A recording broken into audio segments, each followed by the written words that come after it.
আসসালামু আলাইকুম বন্ধুরা, সবাই কেমন আছেন? আমার বাসায় এগুলা কবিতর,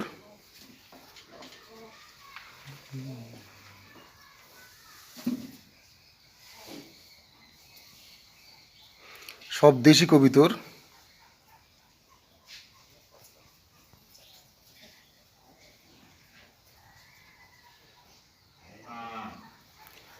আরও কবিতর আছে, হয়তো ওগুলো একটু দূরে আছে। সব দেশি কবিতর।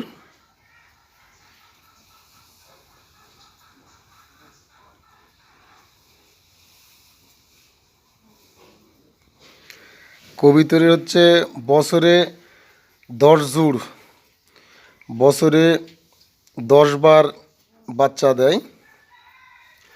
যদি ভালো করে ভালো খাওয়াতে পারেন তাহলে অনেকগুলো কবিতরে বাচ্চা দেয় আর কি। কবিতর প্রথমে ডিম পাড়ে, ডিম তা দিয়ে বাচ্চা ফোটায়। খাবার দিতে হবে, কবিতরকে প্রচুর পরিমাণ খাবার দিতে হবে, তাহলে